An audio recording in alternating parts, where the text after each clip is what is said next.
Okay. So what we're here to talk about today is a soul. Okay, cool.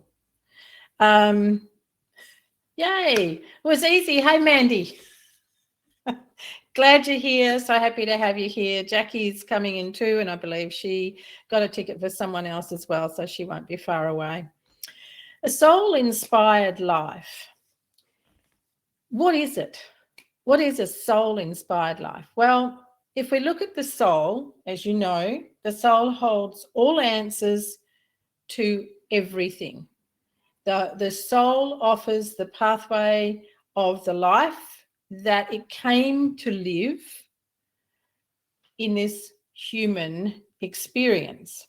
However, that doesn't work out so well. So we find ourselves coming away from the inspiration of the soul. Passion, inspiration. Passion is something that is fueled by your love, your enthusiasm, your motivation for something that you really, really enjoy, right? And it is sustained. Passion is sustained through that love, through that enthusiasm. But inspiration is different. Inspiration comes from the soul. There's nothing external about inspiration. You can be inspired by another person, but we are talking about soul inspiration. The soul wishes to be expressed as it truly is. So to live a life that is soul inspired is to let the soul express itself as it wishes to be. And that's what this life was really all about. It was to be and feel, nothing else. But as we know, it all gets convoluted and it gets distracted along the way. When you live a soul-inspired life, you live from a place of rumination where you ruminate in every moment that you're awake about that deep sense of embodying the love of everything that you just know is you and that you know is right. What I like about the soul-inspired life is when you let the soul express itself, there is a very different sense of calmness. There is a very different feeling when the world around you goes a bit haywire. When you live a soul-inspired life, it's much easier to navigate other people's reactions, other people's emotions. It's much easier to be able to continue on your merry way without being impacted by other people's stuff. So there's a man that I particularly enjoy listening to, and his name is Dr. Wayne Dyer. He's no longer here. He passed from this world, but his work continues. Now, he often quotes a man by the name of David Thoreau, is how I'm going to say it, and I don't know if that's correct or not. Now, I like some of the quotes that he brings in from David Thoreau, so I thought I would find out a little bit more about him, and I must admit I had to laugh.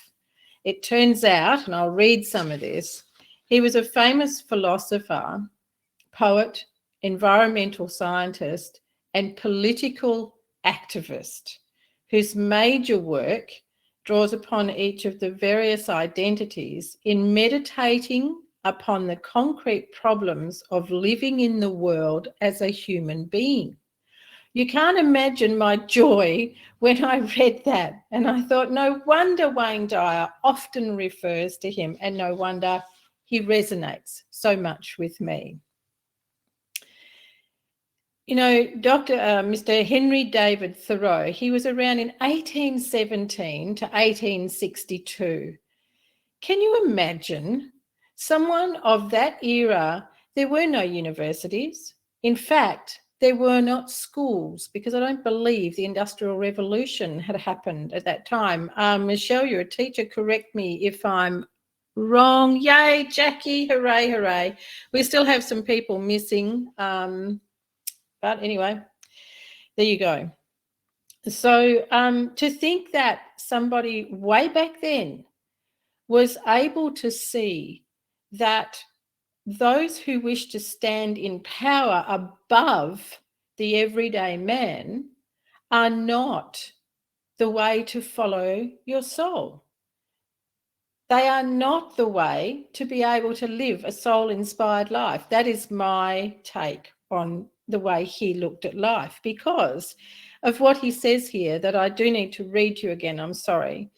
That he looked at the various identities in meditating upon the concrete problems of living in the world as a human being. He sought to revive a conception of philosophy as a way of life, not only a mode of reflective thought and discourse. He was an activist for civil liberties and civil disobedience. No wonder I like his work. That's my words on there. One of the quotes or one of the writings that came up when I was asking about him was that he would say, if you advance confidently in the direction of your own dreams and endeavor to live the life you have imagined, you will meet with a success unexpected in common hours. And what he means by that is living a soul-inspired life. Now, some people say it takes courage. Well, the only reason it takes courage is because you're fearful of what others will think, of what others will say. You're fearful of not being accepted. You're fearful of being on the outer. You're fearful of the repercussions from family. And family, as we know, they're our first stop for impressioning upon us and putting their spin on life on us, and bless their cotton socks. They don't know any different. The thing about someone who lives a soul-inspired life is they're not interested in what other people think or even what other people are doing. Now, I'm going to put a little clause on there. I'm not interested in what other people are doing until it hinders my life. And if it hinders my life, then I step up. And I step up to own my life. I don't step up to change theirs. I don't step up to, challenge them. I step up for my life because I live a soul-inspired life. And when I look back over my years, it's really quite quirky to see how I have always followed my soul. And I remember my grandmother calling out from the bedroom window when I was about 13, telling me how I must think about what other people think of me. And I nearly ran into the tree as I rode down the driveway, as I turned my head to call back to my gran, whom I loved very much. She was my everything. But something struck me when she said that. And I said, I don't care what other people think. And I just missed the tree. So that was lucky. The principle of the universe. This is something that's really important when you want to live a soul-inspired life, when you want your soul to be able to express itself freely. There is a principle of the universe about cooperation and harmony. It's not about you looking to be in harmony with the outside world. It's about you looking at being in harmony with your inside world. Because once you're in harmony with your inside world, everything else from what I'm going to call divine light, God's light, comes to you, and other stuff moves out of the way. There is also a little clause on that universal principle, and that is that when you try and go forward by stepping into other people's want to live their path the way they want, you are actually violating that universal principle. Now, I'm going to say to you that we use our common sense. If somebody is violating us through their actions, through their writings, then we have every right to defend ourselves. However, if we defend ourselves through wanting to go to war with that person, we have now stepped into their arena. If we want to defend ourselves peacefully and in harmony, we will defend ourselves through alignment with our soul, therefore with the divine, and all things move. Does that make sense? There are strange things that happen in this world. There are things that we can say are unfair, unjust, and no doubt about it. Mankind has a history of behaving that way. But it's how we choose to move forward when we encounter those behaviors and those actions. So when I do my piece on my channel this afternoon, on the YouTube channel of the Fearless Prophet of Truth, I'm going to be talking about ethics and morals and government overreach. You see, ethics and morals are an integral and innate fundamental part of the human soul. Remember that you were created from divine love. Your soul actually doesn't know anything about duality. So in this world, when we come into this realm to experience the human life and the humanness, we experience duality, and we are taught there is good, there is bad, there is right, there is wrong, there's good manners, bad manners, etc. Once upon a time, we were taught ethics and morals. Now, if I go down to tin tacks, there's very poor ethics in the workplace now. And one of the things, and there has been for a long time, one of the things that we are taught to do in this world is go to school, get a job, do something useful, pay bills. That's the cycle, rinse, repeat, that we are taught. That very cycle breaks us away from the soul inspiration. And it is designed to do that. Absolutely designed to do that.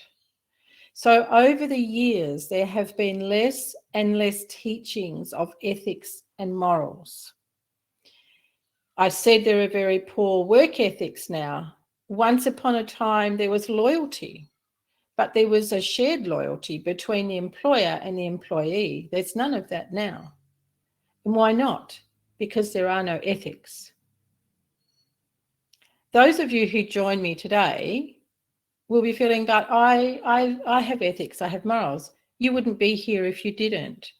What I'm sharing with you is an understanding of what has shifted so much that's made a really big difference in people being able to live a soul-inspired life. You see, when you live freely from the soul, life flows. And that duality thing does not hinder you. Rules, you don't obey them. Obviously, a rule to stop at the stop sign, stop at the red light. You know, we'd be sensible about these things. But when there are rules that overstep and overreach ethics and morals and the morality of humans, then that's a different story. Those are the rules that are cutting off our ability to be soul inspired. So the soul being divinely created and of perfection, there's no such thing as perfection in this world, but there is where you hail from, because there's no duality, there's no ugly, there's no beautiful. You know, learning the art of non-attachment, one of the things is not to look at things, and it also comes under Buddhist teachings. One of the things is to learn also to not look at something and name it. And some of you have done this exercise with me, and it's fun and it's funny to do, because a bird flies by and you instinctively look and go, oh, there's a magpie, or there's a kookaburra. A snake goes by, you jump out of your skin, oh my gosh, there's a snake. I myself jumped out of my skin on the Gold Coast when a funny looking lizard ran across in front of me, and I'm not a fan of reptiles. And my son thought it was very funny. And I said to him, who made that? And he said, you did. I looked at him and said, what? I did? I'm not a creator. And he said, yes, you are. You're a co-creator. You wanted to see that. You co-created it. And I said, no, I didn't want to see it. I don't like lizards and reptiles. And he said, well, you must do. You must have wanted to see it. And, you know, I had to think on that for ages and think, why would I want to create something I don't like to have it run across in front of me? And he said, and anyway, why do you call it a lizard? Who says it's a lizard? And I said, well, what is it? And he said, whatever you want it to be. And I said, oh, now you're just playing semantics. And he said, no, nothing has a name, because when you can name something, it's not. It's like we call God, God, but he's not. That is a label given by mankind somewhere along the way. Why do we call an angel an angel? Who knows? Who first named them? So you see, for the soul to express itself and be free, well, she's not. Yes, that's right. Let me just read these before they run away. Yeah, Michelle, but they teach values in accordance with the education system. You have been working on values with me for a while. I guarantee you what they're teaching in the education system, not the same. Please do let me know if they are, and I will bow out quietly. Nothing in the education system is designed to bring anybody to be in alignment with their soul or in alignment with the divine. Nothing. Everything about the education system is designed to distract you away from the call of the soul, the inspiration of the soul. Some of you might not like this, but the fact of the matter is the education system is the biggest part of the slavery of the human soul in this world. It's why it was introduced. Back in 1981, a man in Poland began a solidarity movement against communism. It spread quickly across Eastern Europe, and it was shut down by the government because solidarity, you're in unity, you all stand for the same thing, and they did not want communism. But guess what? In 1989, the Solidarity Party won and communism was squashed. The power of people when they come from the soul, ethics, morals, loyalty, solidarity, the power is phenomenal. Because when you step into those things, you step into alignment with the divine, and there is no greater power. As much as the darkness likes to think it's the power, it's not. The divine is the power, and that is your soul. Yes, Mandy, homeschooling.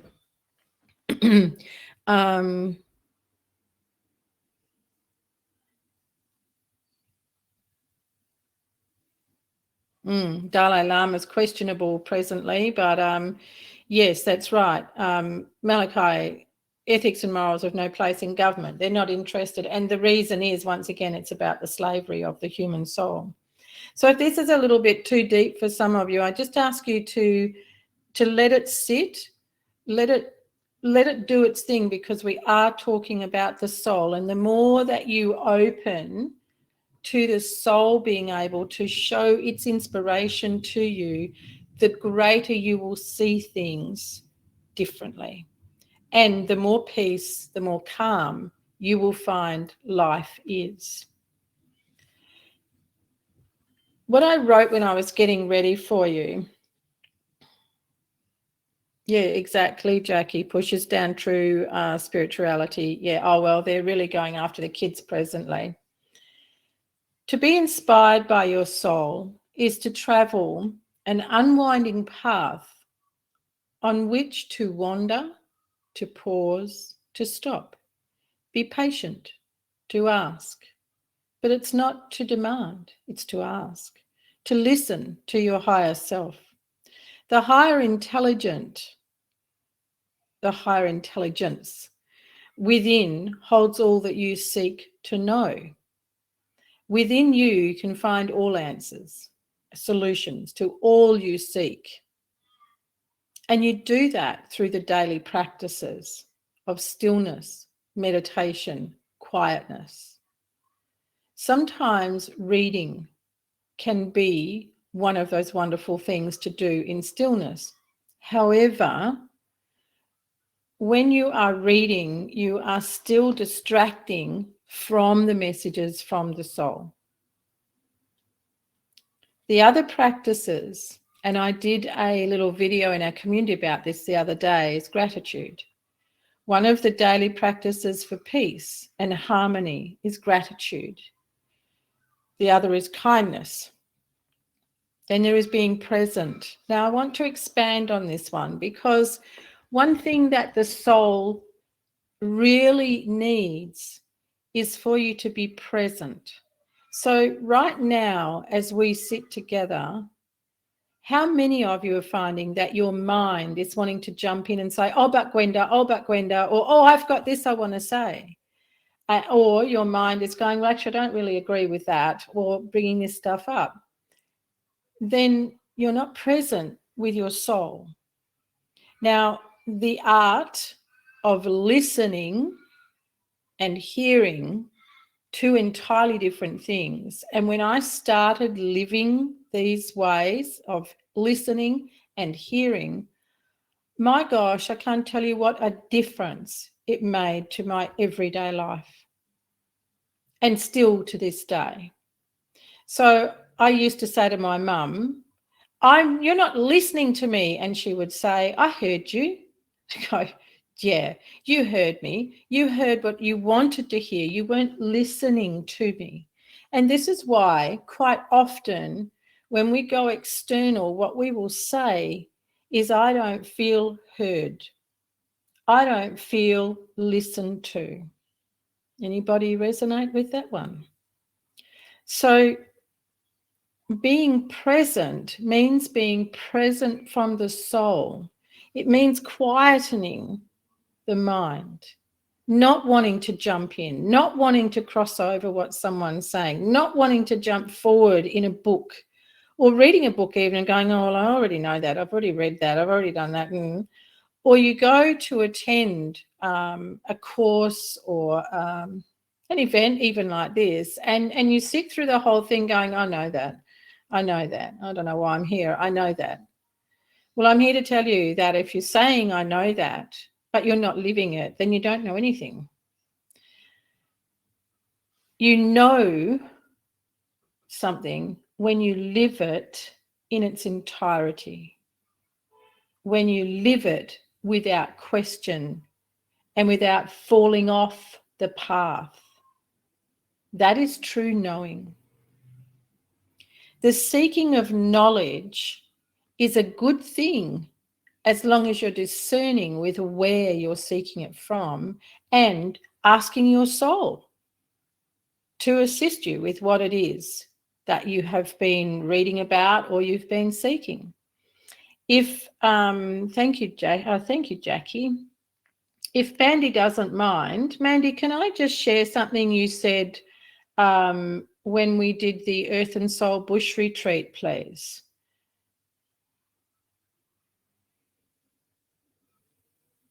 Thank you, Jackie.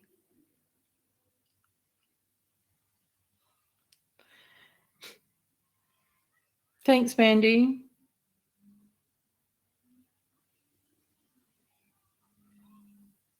Thanks, Malachi. Happy to hear it. Well, happy to read it. Happy to read it. Thank you, Mandy. Mandy had been reading a couple of books, and she had also been, Mandy, correct me if I get this part wrong, you're either reading or listening to Dolores Cannon. And it was bringing a lot of confusion to Mandy because there were different trains of thought that she was reading and listening to, and it was really throwing her off her own path. Mandy, feel free to comment. And I appreciate you. Thank you. So the conversation Mandy and I had was I suggested to her that she choose only one thing to follow until she could really find the knowing in that one thing. Then if she felt she needed to expand out more, then do so. When I held the end of the WESH students assessment day for the seekers, one of the ladies in that group said, I have to tell you, Gwenda, that after finishing with you, this girl used to actually work with me. Actually, she was going to be on today as a trainer. And she was saying that when she finished working with me, she went off reading this person, this person, this person. And she said it just about did her head in. Well, you see, when you do that and you're reaching externally and we think we're doing a good thing, and I'll put my hand up and tell you that sometimes I've had 6 books open and I've got all different parts to it until one day I look at it and I go, whoa, what are you doing? Not taking anything worthwhile from those 6 books because I'm not present from the soul with any of those books. Can anyone relate? So whether you are listening to a webinar, thanks, Mandy, and you're happy to, you're welcome to expand on it if you'd like to share anything with the audience. So when you're sitting in on a webinar or a course or whatever it is, a meeting, or you're even just sitting talking to friends, and you are not present, if your mind has taken you off on some other tangent, if it's busy thinking about, oh, I can't be bothered listening to that today, or I really didn't come for that today, or whatever, there's no room for the inspiration from your soul. Because this little fellow up here is a lot more noisy than the soul. The soul actually requires stillness and presence for it to bring its energy. And that's the other beautiful thing about the soul. The energy that the inspiration of the soul has is nothing short of divine. So it feels amazing. Sometimes it can feel like a very gentle warmth around the heart. Or if you've been having trouble with speaking from your soul, you'll suddenly find that you have a beautiful flow of energy around your throat. And of course, the throat and heart are very close together, so it will expand. And that's the other thing the soul yearns for, is expansion. You have to remember that the soul is not accustomed to being confined. Now, it's not actually confined in this physical body, but we believe it to be. We believe that this is us, that this physical body is us. And in believing that, we bring restriction and constriction to the soul. Can anyone relate? So when we are present and we welcome, so in this instance, if I use what we're doing today, if you welcome the messages from your soul through what I'm saying, you'll find you'll get those little warm, buzzy feelings. You'll also find that any tension, because I am getting quite a bit of tension from some of you across your shoulders, you'll find that any tension that is there will dissipate. It'll just flow away with ease. So when you sit with me today, or you go to another webinar, seminar, whatever, and before you go and sit down, set the intention to sit with your soul opening to all that is right, all that is in alignment, all that is of its highest good. You choose the words, but they're along the lines of what you want. I call upon my soul to show me all that is of my highest good today in this meeting ABC. I call upon my soul to bring to me the words and the messages of today that will guide me on my path. Do you see? Immediately that you call upon your soul, there's hush here. It's quiet. Doesn't mean it'll stay quiet, because it likes to run the show. And in that moment, when you notice, so you become, as a lot of you know here, what I call the observer. So when you become the observer and you observe that there's suddenly noise, there's all these thoughts going on, and maybe there's judgment. Maybe there's judgment on what the person is delivering. Oh my goodness. Time to stop there. Stop, take a breath or 5, because centering through the breath gives the soul room to expand. And it gives the soul opportunity to bring its inspiration to you. It's simply beautiful. The other thing about being inspired by your soul is there's no expectations. There's no demands. So, oh, how lovely, Jackie, external to you. Yeah, well, it does like to. It thinks it's the ringmaster. Oh, I quite like that. Make that note myself. It thinks it's the ringmaster, and it's jolly well not. But it is taught to believe it is.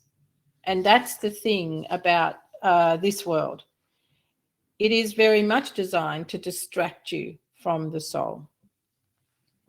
So, lost me there? Could you expand on that, please, Mandy? What do you mean lost me there? So to be inspired by your soul, to travel an unwinding path on which you can wander, pause, stop, be patient, ask, and to listen to your higher self, which is your soul. You do have a higher mind. And the ways of doing that through compassion, kindness, love, being present to yourself, first and foremost, with no expectations, no demands, and then intentions. An intention is different to an expectation. An intention that is led by inspiration from the soul means you are asking the soul to take you forward, to show you the way.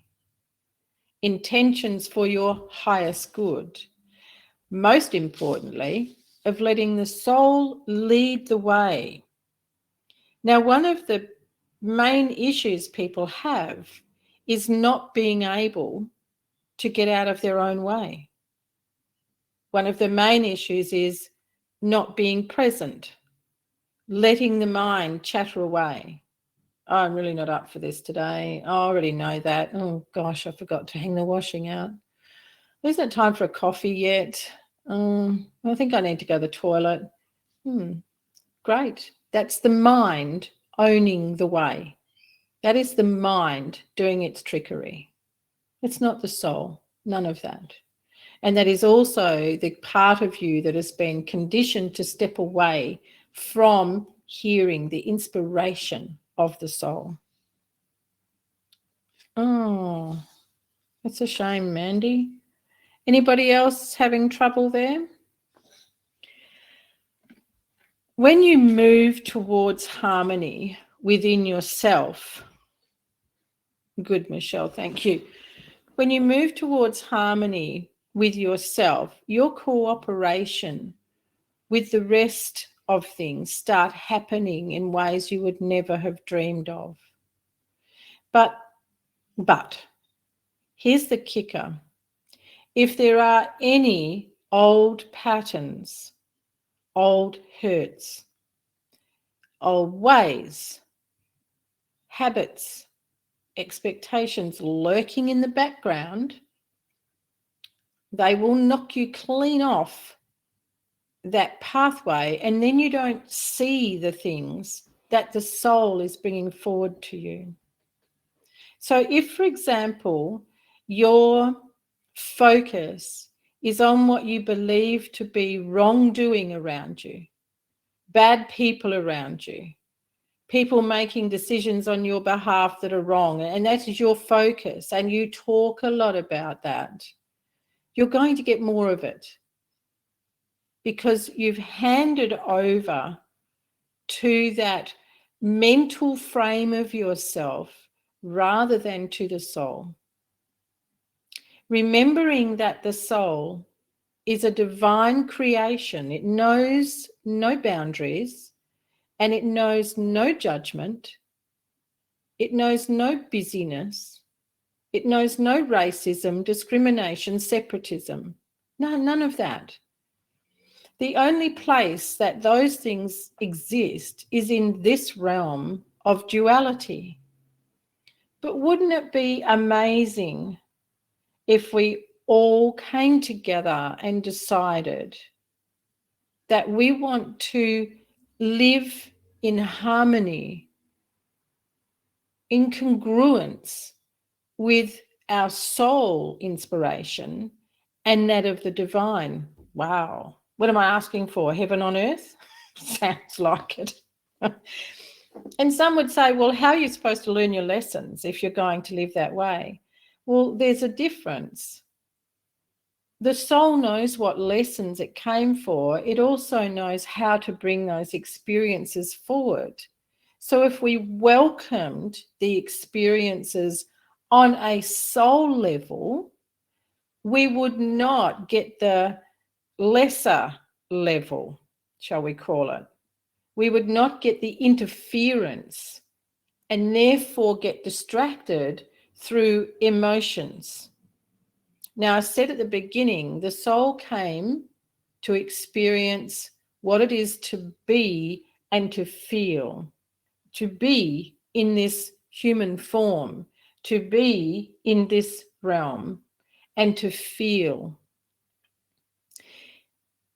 Feel is different to harboring emotions and holding them somewhere in the body for a rainy day, or holding them so that we can always go back to them and use them as a crutch for why things aren't working in our life.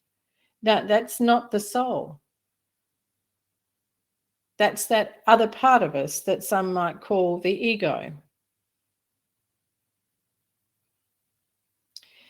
Referring to Wayne Dyer again, he cracked me up. Jackie's saying, difficult for me to fit in a job now that aligns with my soul-inspired life. I do not fit in with the corporations and ethics. Well, there's no ethics, is there, Jackie? So no, you won't, love. You won't be able to fit in. So what we need to be able to do is to bring the change to those environments. Be the change that you want to see. So you continue to live through your soul inspiration, and that energy, when you emanate that energy, everything around you must change, or you leave. If it's that hard, you leave. But it's not that there isn't a job there for you. There is, because your energy, that emanation of that beautiful soul inspiration is needed. Where would you look? You would look to be in communities that align with you. So you would look for environments or people to know who then know where there is work that aligns with you as well. So there's the two ways. You can go into a position and you go in standing in that beautiful, powerful light of soul inspiration, and you get on and do what you need to do, and you'll notice everything else around you falls away. You know, something as simple, because this is something we've all experienced, something as simple as going to the supermarket and you see that the cashier register, you know, the the girl serving or waitress in a restaurant is really quite curt, maybe even rude to the person in front of you. And you think, oh, great, must be having a great day. Or in those seconds, you choose to use your soul inspiration, soul powered energy, and you greet that person with that energy before you even get there. So before you have even got to that girl or boy at the checkout, you have reached them with that soul-fired, soul-fueled inspiration. You will be served entirely different. When a sister of mine goes out, it is very rare for her to say that she did not have a hard time, that there wasn't anyone that wasn't rude to her. There were two sisters, actually. Now, when I go to the same place or have even been with them at the same time, I don't receive that same issue. It just doesn't happen. So that's the simple experience that we all have. The other one is what people call the parking fairies. I don't have any issues finding car parks. A friend of mine, I was in Geraldton last week, and she messaged to say there's no car parks near the venue we were going to. I said, really? I drove around the corner, had a word, and 4 cars down from the door, there's a car park, the only one. What do I say? Well, of course. And they said, oh, well, of course, it's all right for you. No, it's not about all right for me.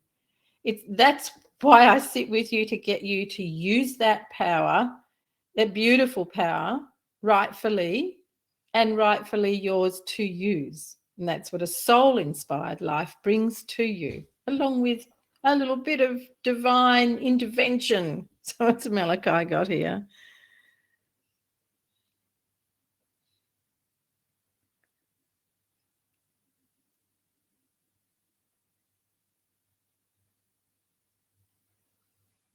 Oh, isn't that beautiful, Malachi? Congratulations. That's really lovely. I don't know if you can all see each other's comments, but Malachi is saying, Gwenda, I just have to say that this makes my soul happy. All of what you're talking about is what I write about. What I'm finding is that when I put my work out there, I found myself not being able to relate to how the world promotes their work. Yeah. I asked myself about this the other day. I love that. I asked myself about this the other day. What came back was, it will speak for itself. Isn't that powerful? It certainly is, Malachi. Yeah, you've got to speak to those parking fairies. Absolutely, Jackie. So these, while I'm talking on these might appear very kind of, ordinary things, it's so that the relativity is there, because quite often we can't see that we can do that same thing on a bigger, more expansive project, shall we say.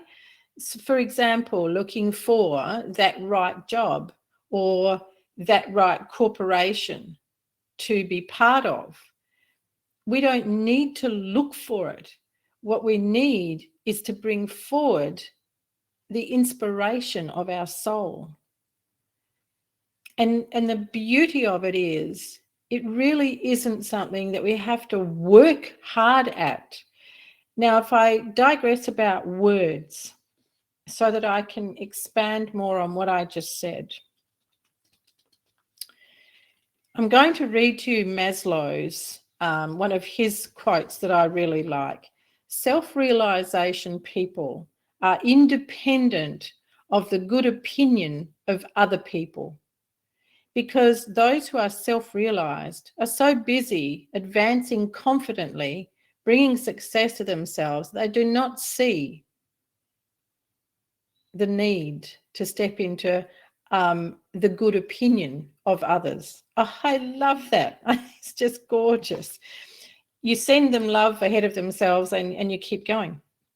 So your harmony brings cooperation into your life, your harmony with your soul, your harmony with your alignment.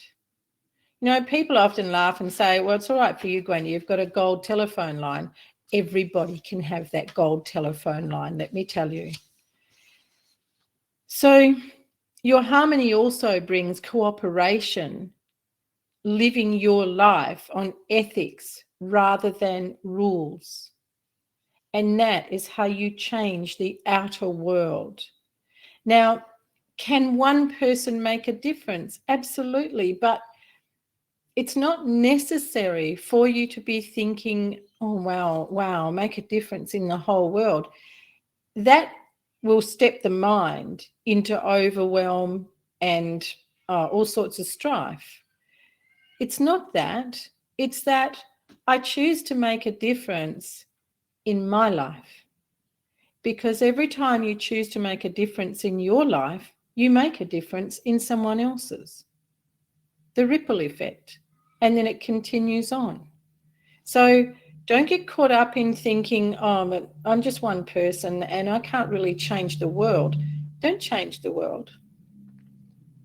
You live a soul-inspired life, letting yourself go down that beautiful pathway. Good heavens. Letting your soul travel on that unwinding path on which it can pause, it can stop, it can look around, and it can breathe, and it can expand. And simply in doing that, you change the world around you. One little thing at a time. Emptying your mind. Hula. That's your topic. Hey, Mandy. Hey, Michelle. I think Michelle's just about got this nailed.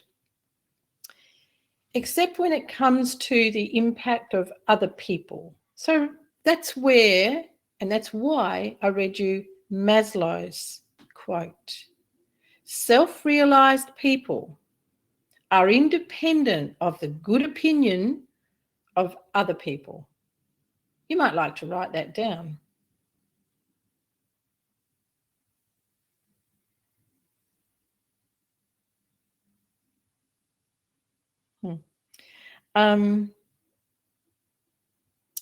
When you empty your mind and it's being quiet and you let go of any ideas about exactly how something should be resolved, then you free yourself.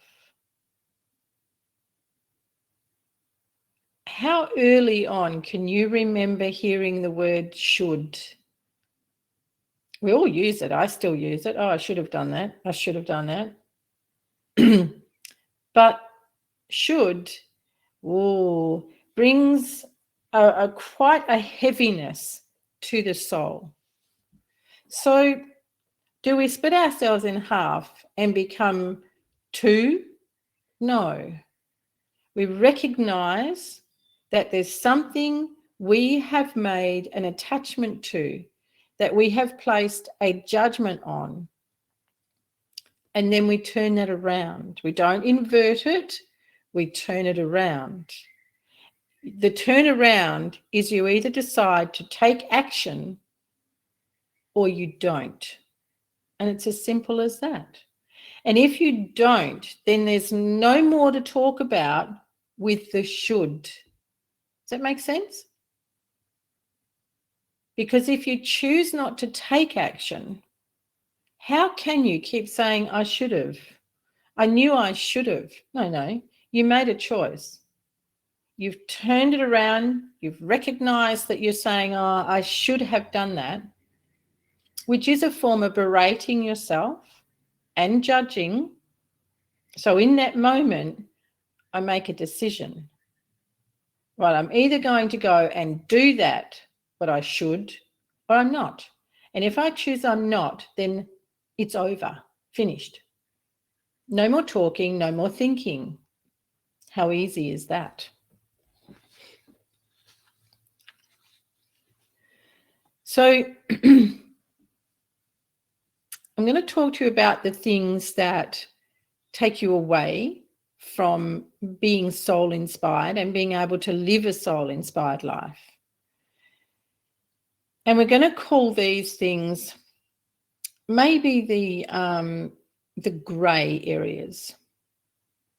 Not to say there's black, white, and grey. I might find a different word actually. I'm going to put them into the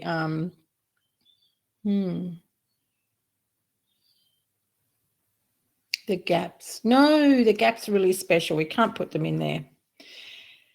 The things that take you away from your soul inspiration are listening to other people's condemnations, other people's demands of you or of the government, other people's black spots. It could be Malachi.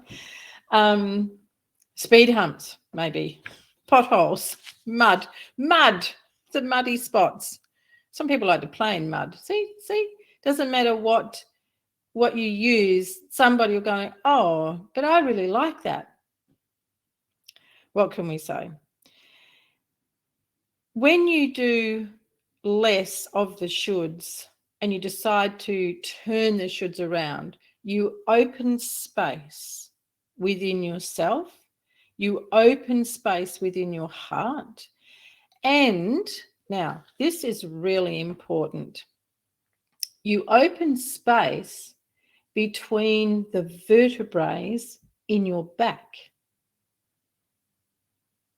Now, when you open space between the vertebrae in your back, you actually give every energy center, also known as a chakra, you give those energy centers, oh my goodness, a whole new life. You give them room to expand and move the way they're supposed to. Now, what would stop you from having room between your vertebrae? You can have a think about that just for a moment. So when we go into a place where you're doing things all the time or thinking about things that are not moving you to being soul inspired, that are not moving you in the direction you want to go, you experience overwhelm, overthinking, overanalyzing, fretting, anxiousness, anxiety, migraines, headaches. back pain. Fear. Yes, Mandy. Fear crumples the spine, inflexibility and stubbornness. Yes. Between each vertebrae is a beautiful little disc, and it's squidgy. It's what allows us to have flexion and extension. But imagine if you live a very rigid life, or a lot of expectations, a lot of demands upon yourself, a lot of disappointment with yourself, or it's easier to be disappointed with someone outside yourself, much easier. You can really go for it there. What do you reckon would be happening in those little discs?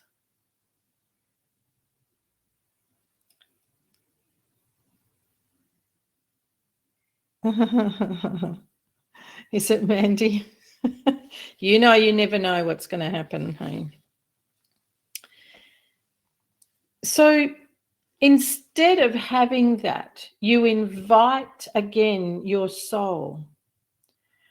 I listen and allow myself to have the faith that I will be guided from the inspiration of my soul in all that I am to do today. Did you hear that? In all that I am to do today, not all that I want to do. Want comes from here. Want comes from, it's a little agenda message from the ego. So we turn it around and we send a message back to the ego. We're going to thank the ego. It's a very good part of us, really is. The way we speak, our words, we could speak with great passion, with love, we can speak loudly or soft or trailing off, perhaps even hesitant or uncertain or thoughtless, just dribble on, could be forceful. But behind any of that is because there's a want. There is a want we have. And when we can understand that want, we can shift within seconds, nanoseconds, from the want into soul inspiration. The exercise of finding out what it is that you want from a conversation is powerful. What you want from doing anything is powerful, and it is liberating. And it's where the soul gets to breathe, and the soul gets to be able to go, oh, you haven't forgotten me. Because everything that is a want is from the ego. And that was where I was going with the story from Dr. Wayne Dyer again. Just come back around. I absolutely love his description that for 9 months you are developing in vitro. You are developing in the uterus of your mother, growing beautifully. And he says how you don't be in there every day going, oh my gosh, I haven't got a nose. Am I going to have a nose? I think that eye's bigger than the other eye. Is it going to catch up? Have I got 2 legs? No, you just let the growing go on, because you know that everything is as it's to be. You don't fret about anything. And you trust that your soul, in alignment with the divine, we've got this. We've got this. Everything's good. But as soon as you arrive, you go, thanks God, I made it. We've got this from here. We'll do this from here. I absolutely love his analogy of that.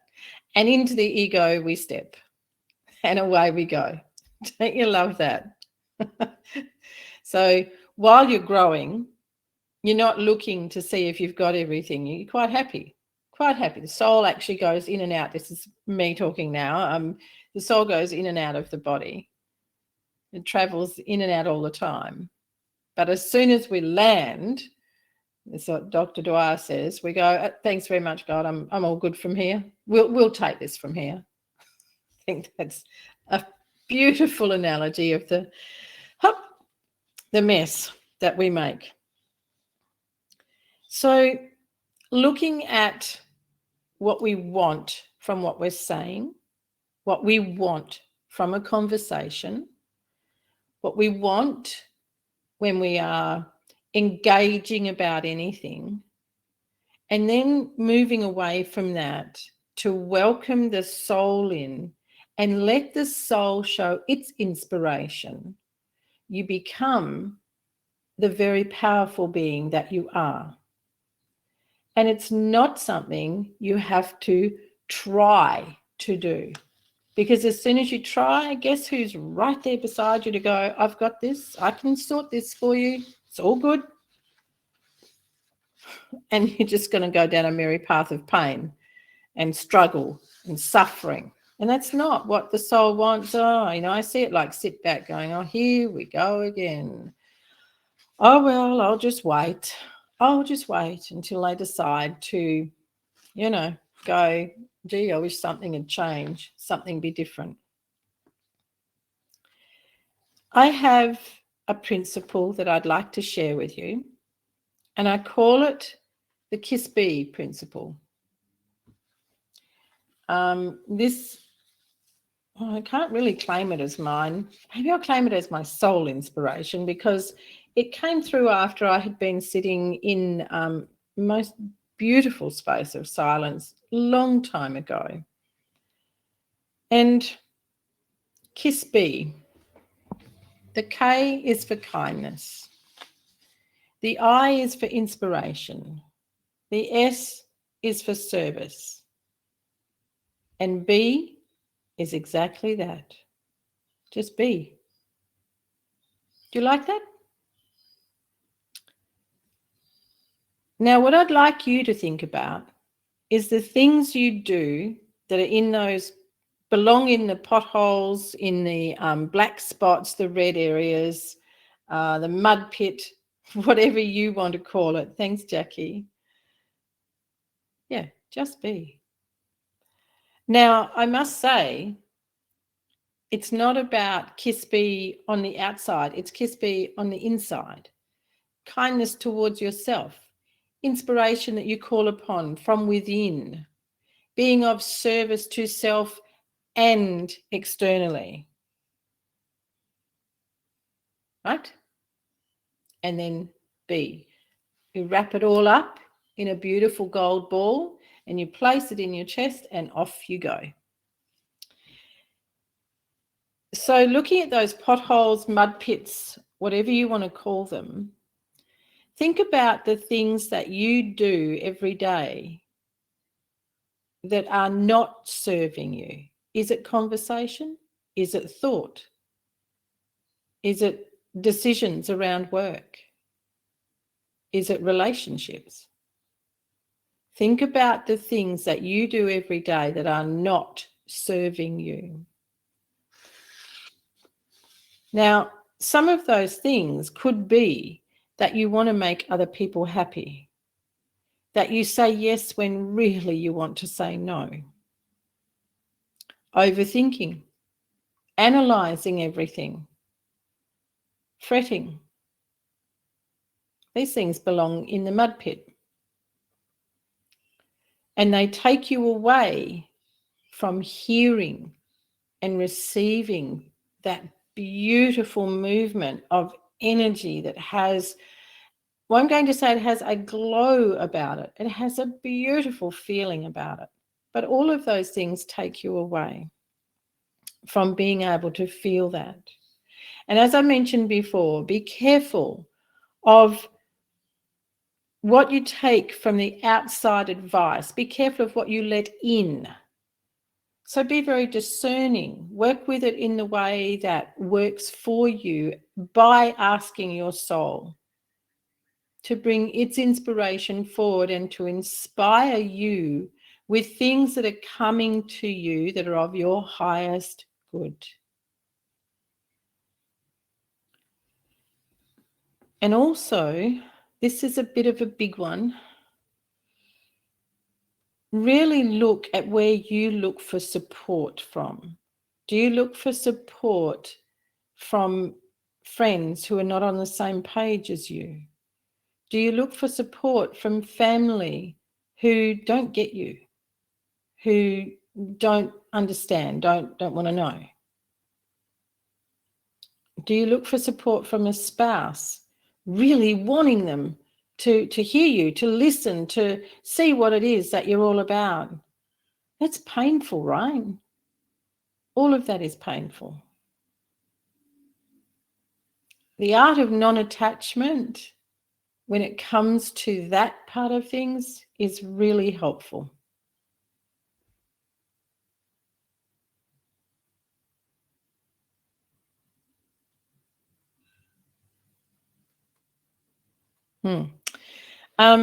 Malachi, no one can actually pull you into their misery without your approval or your allowing. The same as no one can actually affect you without your allowing. The question to ask is, what are you doing to bring those kind of people? What are you doing each day that's bringing that kind of person, that kind of belief, that kind of behavior to you? When you are truly living a soul-led life, you don't bring that kind of disruption to you, truly. It just doesn't happen. You know, the example of people when they're out and they cop rudeness, they get cut off at the shops, or they get cut off doing something. They feel like, oh, I'm invisible, you know, this person just walked in front of me. That's not someone living a soul-inspired life. So when it goes on the bigger level, as you've suggested there, then it's time to really be looking at what it is you're emanating and where you're sitting with your soul-inspired life. There's something in the background running that is creating a distortion. I hope that's helpful. When you're in harmony with the inspiration of your soul, your vision is answered by the infinite laws that govern everything. The results occur and begin to work, and things change. Remember what I was saying before, you change you and the world changes around you. And it's simply divine. I am not saying it's perfection. It is divine. I am saying it changes what comes. It changes how things work around you. And I am a living example. I do speak from lived experience. What I'm going to ask you is, what is coming from the frequency of harmony from your soul that you could embrace today? One thing. What is coming from the frequency of the harmony of your soul that you can embrace today? What is one thing you could do today to live a soul-led life or to enhance your pathway? And then what is one thing you could do for the next 7 days to draw on your soul's inspiration and expand on that? Use the words, soul loves expansion. What is one thing you could do for the next 14 days? Do you see where we're going here? We start with 1 day, just 1 day of one thing. Made it through that day. Then 7 days. Jump from 1 day to 7 days and do one thing. So one of my teachings is around choosing one value that you believe is your value and live it just for one day. Live it in everything that you do and see what happens. But you've got to understand your values. And that's a bit of a tricky thing in some ways, because the ego loves to talk values. So when you get past the 14 days, what's the one thing you could do for 30 days?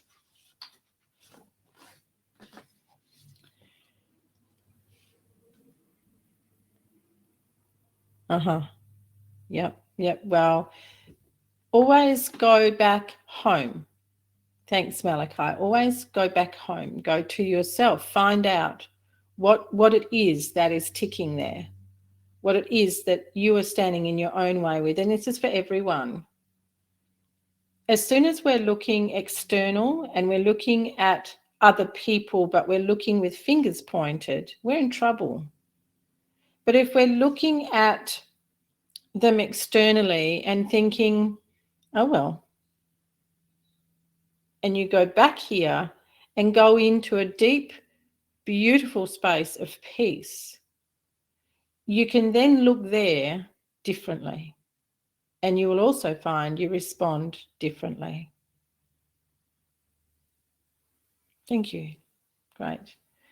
So I hope this has been soul inspiring for you today. And I really treasure that you've taken the time to sit with me. Thank you very much. I may look at doing a workshop, and that will be held in the community, in the H.E.A.L community. Oh, beautiful, Malachi. I'm very glad it's been helpful, amazing for you. Thank you. Remember now, everyone, we sit in these times and we can feel the words resonating and we can feel the aha moments. And we're like, oh, yes, I forgot. I haven't been doing that. I must go back to doing that. Don't go back. Don't use words that revert you to the past. Say, I begin today with whatever it is. Do you hear what I mean? When you talk about back, oh, everything goes back. No, we want to be in the present moment to move forward. And the other thing is that we can often feel really good after sitting in, a show, an event or whatever.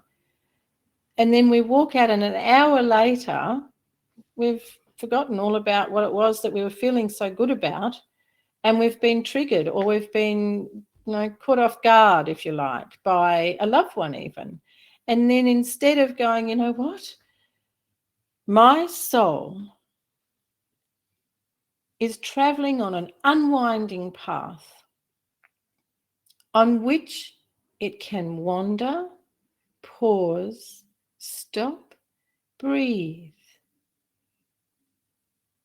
And I ask it to take me forward right now. So whatever took place, as soon as you recognize it, you can call upon your soul to turn it around. If you slip into the ego's way, I don't want this, this isn't what I came out for. Oh, now I'm everywhere. I was feeling good before. Oh my gosh, you've just opened a can of worms. So I really encourage you to come back. What did I say? I really encourage you to pause and remember, recall, my soul is wandering on an unraveling path where it is free to wander. It is free to pause, free to breathe, free to stop. And I call upon it to bring its inspiration forward. The power of words. Michelle?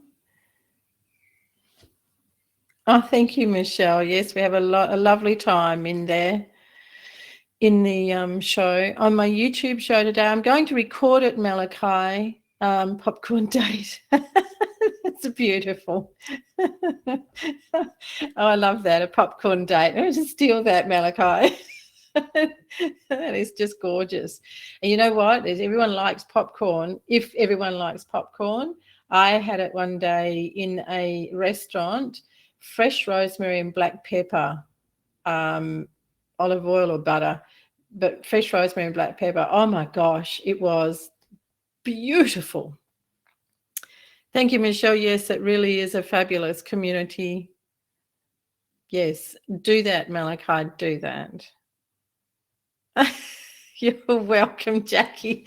That was one of my beautiful team that wrote that. She was laughing at me because I didn't realize when I set the time up for this that I'd put it on going right through till 2 a.m. The next day. And when I saw it, I was like, oh, whoa. So I went back to her and said to her, I get ahead of myself sometimes. I must think I'm Superwoman or something. And so she used it in the email to send out, and she wrote all that up. She cracked me up. I'm so glad you enjoyed it. Thanks, Jackie. Thank you all very much. Oh, Malachi, it's beautiful. Mandy, darling. Awesome. So good to see you here. Thanks, Malachi. So everybody have a fabulous afternoon, and please do take away those little nuggets and apply them. You're welcome, Michelle. Don't know who everyone else was, but hey, never mind. What do they say? The important ones arrived. So absolutely gorgeous, and yeah, I look forward to some more of these. And the recording. I haven't decided where that's going to be yet, Malachi. It will definitely be in the H.E.A.L community. It'll go into the Soul Inspiration section. And I don't know if they can be kept on the website. As I say, this was a new thing. So I don't know if they hold it on the website. I'll find out for you, and I'll get one of the girls in the team to email you and let you know. Okay. Thanks, everyone. Have a beautiful weekend.